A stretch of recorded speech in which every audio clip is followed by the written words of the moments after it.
La réforme des retraites, personnellement, un, je m'en fous, et deux, Je m'en fous. La réforme des retraites, on a un point de vue qui va peut-être vous choquer, qui va diviser.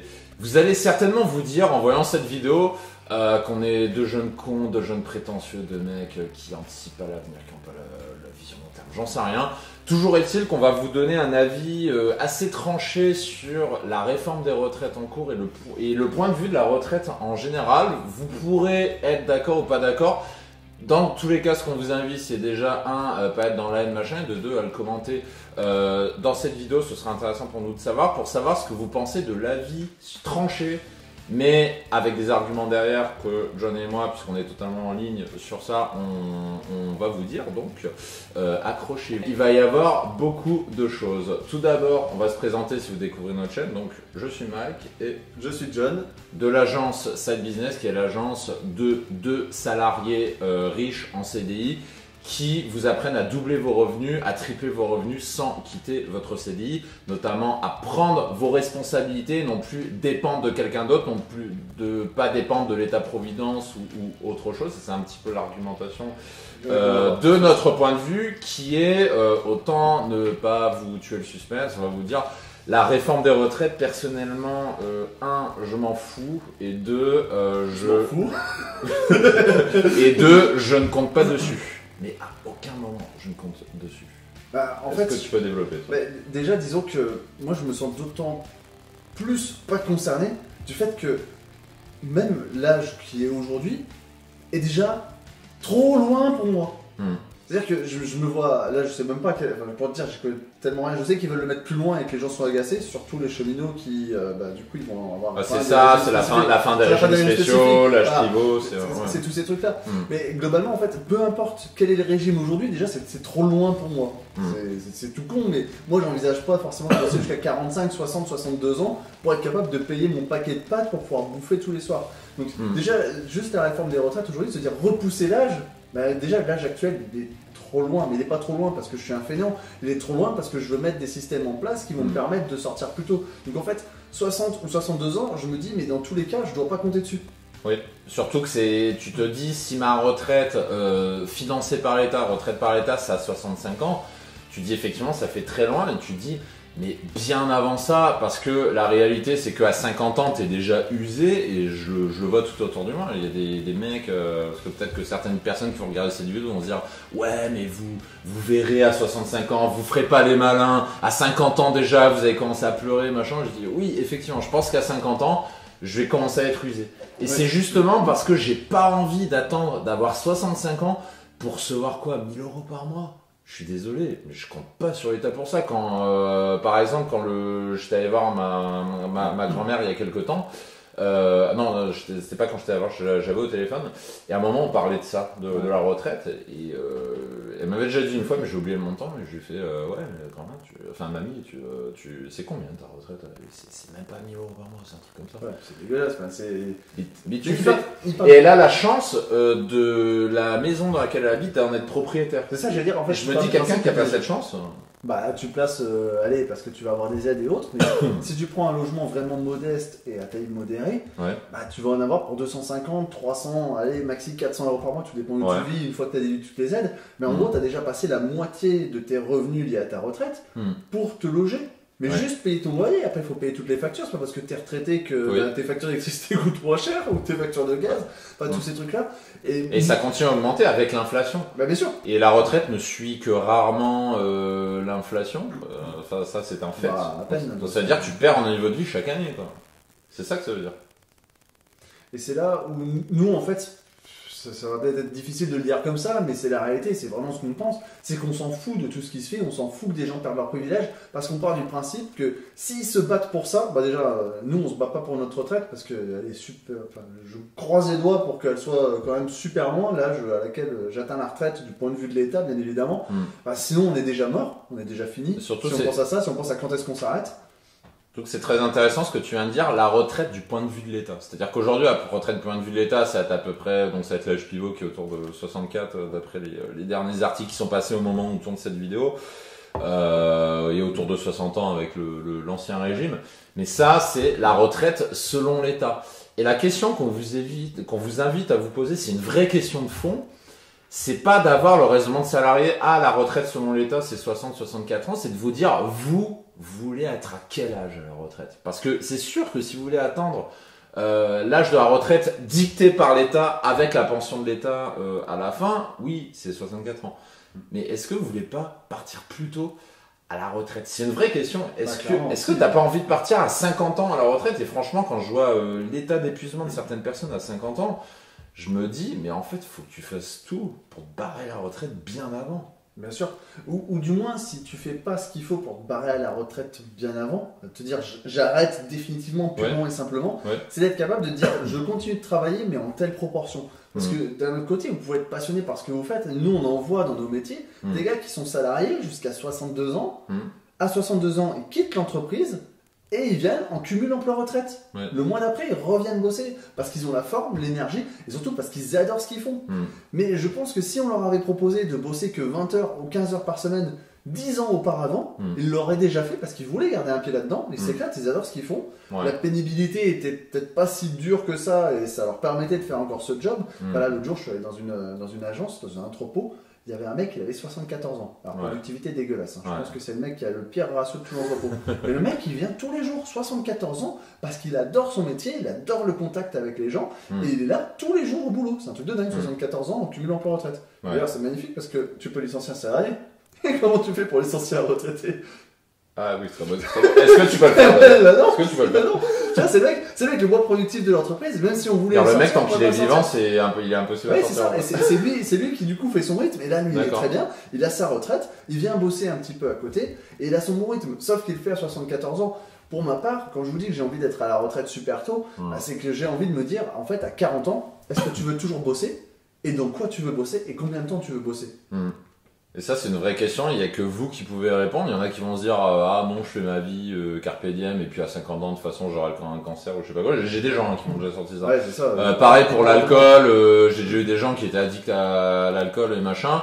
Et ils arrêtent pas. Excuse pour ne pas arrêter. De toute façon, à 50 ans, j'aurai un cancer. Il y en a déjà qui m'ont dit la retraite, je m'en préoccupe pas, parce que de toute façon, à 50 ans, j'aurai un cancer, je serai mort. Sauf que nous, le point de vue qu'on a, et qu'on vous dit pas d'adopter notre point de vue, vous faites ce que vous voulez de votre vie, c'est d'être responsable de votre vie. Et moi, ça fait bien longtemps. Voir des gens qui se battent pour leurs petits bénéfices personnels sur une petite. Je suis désolé, hein, mais tout ce qui est lié à la RATP en Ile-de-France ou autre, ces grèves concernent vraiment une petite partie de la population qui se bat pour garder et conserver leurs acquis. Toutes les journées de grève qui ont été faites, si ces gens-là les avaient passées à étudier quelque chose de beau, de nouveau ou d'intéressant, pour faire autre chose, pour un marché, pour faire autre chose, pour se reconditionner vers un motif. Parce que je peux dire, effectivement, ils ont besoin de leur prime de charbon dans les RER ou les métros, etc. Mais si effectivement le métier est si pénible, mais les gars, prenez du temps pour investir en vous. Plutôt que de prendre du temps pour emmerder les gens quand vous êtes dans un métier où justement vous êtes censé servir la communauté. Si ça vous plaît pas de servir la communauté et que vous êtes plus d'accord, sortez, faites autre chose, investissez sur vous pour faire ce qui vous plaît, là où la pénibilité sera peut-être plus basse. Et ayez un peu de compassion pour les gens qui sont maçons et qui sont au même rythme que tout le monde et qui vont finir à 60, 62. Ça, j'ai jamais compris, tu vois, des gens qui disent mais notre métier il est pénible donc il nous faut des primes, machin. Bon, ok. Pas de soucis. Si tu veux des primes, pas de problème. Carler, t'es maçon. Mais rien ne t'oblige à faire ce métier toute ta vie. Tu fais un métier pénible, mais tu peux tout à fait réfléchir à changer de métier. Enfin, c'est aussi pour ça que j'ai fait ingénieur. J'ai peut-être prétention en disant ça, mais j'ai aussi fait ingénieur au-delà du fait que ça m'intéresse parce que je sais que c'est un métier qui n'est pas pénible. Je sais dit, j'ai passé pour un feignant, j'en sais rien. Mais voilà, pourquoi j'ai fait ingénieur et je suis pas allé faire capitaine d'un navire de bateau ou maçon ou chef de chantier. C'est des métiers bien payés qui existent aussi. Pourquoi j'ai pas fait ces métiers-là? Parce que un de mes critères de choix pour faire un métier, c'est la pénibilité. Et clairement, je voulais pas faire un métier pénible parce que je cherche à me préserver dans le temps. Et si par malheur j'en ai fait quand même un, il y a un moment, je me serais dit, bon, je sais que je vais pas faire ça toute ma vie. Je sais qu'à 45 ans, 50 ans, je vais avoir le dos explosé, que je pourrais peut-être plus bosser, que je serais virable parce que je serais plus productif.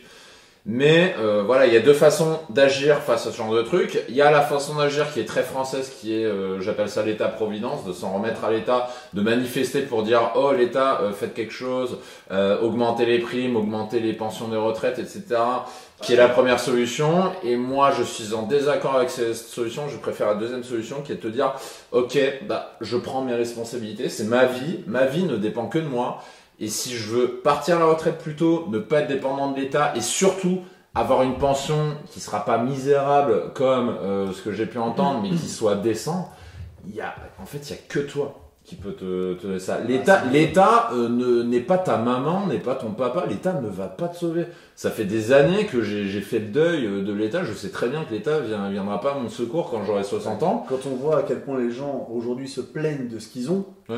Comment tu peux t'attendre à avoir quelque chose d'au moins aussi bon dans 40 ans? Bah, moi, j'imagine même pas. Moi, je sais très bien que si je veux quelque chose dans 40 ans, il faut que je construise mon propre patrimoine. C'est pour ça qu'aujourd'hui, je me dis que mon objectif, c'est d'avoir par exemple 1 million d'encours, parce que dans 20 ans, avec l'immobilier, j'aurai 1 million de patrimoine. Certes, j'aurai eu des emmerdes à des moments donnés. Certes, j'aurai eu des impayés. Certes, il y aura un moment, il y aura une fuite d'eau. Mais est-ce que c'est plus compliqué que de se lever le matin et aller bosser au travail? Avoir des collègues cons, un patron con, etc. Bon, tous les patrons, tous les collègues ne sont pas cons, hein, soyons quand même un peu positifs dans tout ça. Mais il y a des moments où vous allez subir des trucs qui seront pas sympas. Mais bon, ça fait partie de la vie, quoi. Et si vous voulez vous assurer un beau lendemain pour vous, pour vos gosses, bah, il faut se lever. Faut y aller. Il y a un truc très juste dans ce que tu viens de dire, c'est là on va parler un peu plus du point de vue entrepreneur et j'imagine que si vous suivez notre chaîne, si vous regardez une vidéo, vous y intéressez un minimum, sinon bah notre chaîne vous intéressera pas. Ça vous intéressera pas clairement.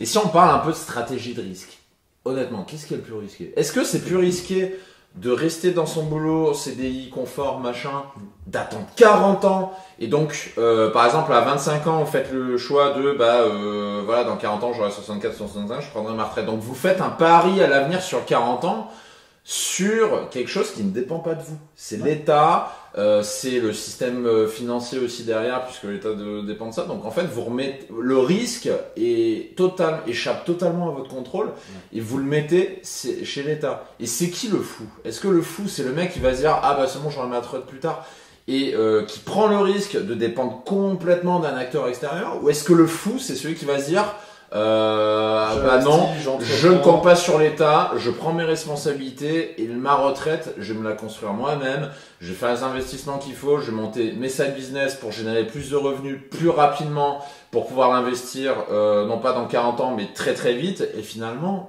construire sa retraite. C'est qui le fou entre les deux? À chaque fois que je parle des retraites, il y a toujours des gens qui disent mais tu sais, mais l'État il doit machin. Je dis mais l'État, c'est qui le fou? Tu vas attendre 40 ans toute ta vie. L'État il te donne quelque chose juste parce que t'es né là en fait à un moment donné, mais au final, si tu dis on augmente les retraites, on fait ci, on fait ça, mais l'argent il vient d'où déjà? Que c'est un gros trou extrêmement. Déjà c'est un gros trou. Déjà c'est un gros trou. Mais on fait quoi? On augmente effectivement les impôts. Augmentons les impôts. C'est comme on voit des propositions. Alors on rigolait ce matin encore. On voyait donnons 100 000 euros pour les gens qui veulent acheter à Paris. Oui, ça on a vu ça dans le journal. C'est des trucs où on se dit mais qui va payer? Enfin 100 000 euros. Je sais pas si vous vous rendez compte. Ça veut dire que c'est 100 taxes d'habitation parisiennes, quoi. C'est-à-dire qu'il y a 100 personnes, soit on va les augmenter de 1%, soit on va augmenter de 10, de 10%, soit à un moment donné, il va falloir récupérer quelque part. Et ça, c'est par logement acheté. C'est des mesures. Effectivement, c'est super beau, ça ramène de l'électorat, les gens ont envie d'aller. Les gens y croient. Les gens y croient. Mais derrière, les conséquences sont phénoménales. C'est que vous avez un compte à un moment donné, quand vous allez trop dans le rouge, votre banquier, il vous reprend. La France, elle peut se faire reprendre de la même façon, où un jour elle a déjà perdu sa crédibilité, elle a déjà perdu des évaluations auprès des établissements financiers qui nous prêtent de l'argent à un taux intéressant. Si on continue d'aller dans ces niveaux de dépenses idiots, plutôt que de se prendre en main, sérieusement, on va finir encore une fois par être dévalorisé et à être un pays dans lequel il y aura moins de confiance et à plus être aussi brillant qu'on peut l'être aujourd'hui, et avec tout le luxe que l'on a aujourd'hui pour lancer un business. Oui. Et quelque part, tu vois, avec cette réforme, je pense qu'on est quelque part à une phase de transition. C'est-à-dire que y a quelque part un choix qui doit se faire entre est-ce qu'on continue le système de l'État-providence où l'État va venir au secours de tout le monde, y compris pour ses vieux jours, Ou est-ce qu'on va passer à un système un peu plus libéral? Le mot libéral, ça fait peur. C'est ah putain de capitalisme, machin. Ou est-ce qu'on va passer à un système finalement où les gens vont devoir prendre leurs responsabilités en disant bah ouais, t'as choisi un métier, mais dans 40 ans, c'est pas dit que l'État vienne à ton secours. Donc, est-ce que tu prends le risque d'attendre et tu verras dans 40 ans ce qui s'est passé? Et si tu t'es planté, bah t'es mort. Ou alors, est-ce que dès maintenant, à tes 25 ans, tes 30 ans, tes 40 ans, tu prends tes responsabilités, tu te dis, ok, bah, je vais étudier des façons de faire pour générer plus de cash, pour le servir pour investir et finalement pour être en sécurité. Et prendre ses responsabilités, ça passe par aller un tout petit peu en dessous de cette vidéo, dans l'espace description, et d'aller sur https://side-business.fr. L'idée là derrière, c'est de recevoir la lettre de 2 salariés riches. Qu'est-ce que c'est? Qu'est-ce que c'est que la lettre de deux salariés riches? Bah, c'est la lettre de Bibi et Bibi. Des deux jeunes cons. Des deux jeunes cons devant vous qui osent vous faire la morale sur la forme des retraites, qui vont sûrement se faire tacler dans les commentaires. Mais c'est pas grave, ça fait la vie, on peut pas plaire à tout le monde. Et quelque part, donc, si vous êtes d'accord avec cette philosophie, si le fait de prendre vos responsabilités dans votre vie, c'est quelque chose qui vous parle, c'est-à-dire que si vous êtes un petit peu en ligne à ce mode de pensée, tout le monde ne l'aimera pas, on sait très bien, mais il y a des gens à qui ça a parlé, si ça vous parle, ce qu'on vous invite à faire, c'est de faire un premier pas dans ce monde-là, en commençant par une formation continue gratuite qu'on propose, donc qui s'appelle la lettre de salarié riche, c'est ça que c'est. Vous avez le lien en description, et chaque semaine, vous allez recevoir du contenu pour apprendre les bases de comment monter un side business. Donc, qu'est-ce que c'est un side business? Si vous découvrez la chaîne, c'est tout simplement une affaire, un business parallèle à votre CDI, puisqu'on juge que c'est plus sécurisé, plus safe et plus intéressant de monter votre projet pendant que vous êtes en CDI, avant qu'il y ait une crise financière, plutôt que de le faire quand le bateau est dans la tempête, que vous êtes licencié, que dans 6 mois vous n'avez plus vous alloc Pôle emploi, et que vous allez stresser, que vous allez tout faire en mode panique et partir dans tous les sens. Donc si vous êtes dans cette situation, que vous avez un boulot, vous pouvez commencer à le faire maintenant, et ça se passe en dessous, en description. Comme toujours, dans les commentaires, on est prêt à vous accueillir, à prendre tous les tacs que vous allez nous distribuer. Ou les acclamations. Ou si quelques-uns nous soutiennent, n'hésitez pas aussi à venir dans l'espace commentaire pour échanger avec nous. On espère que pour certains, cette vidéo aura pu être un électrochoc, vous donner envie de construire votre aventure entrepreneuriale à côté de votre job. Et on vous dit à la prochaine dans une autre vidéo. À la prochaine, ciao.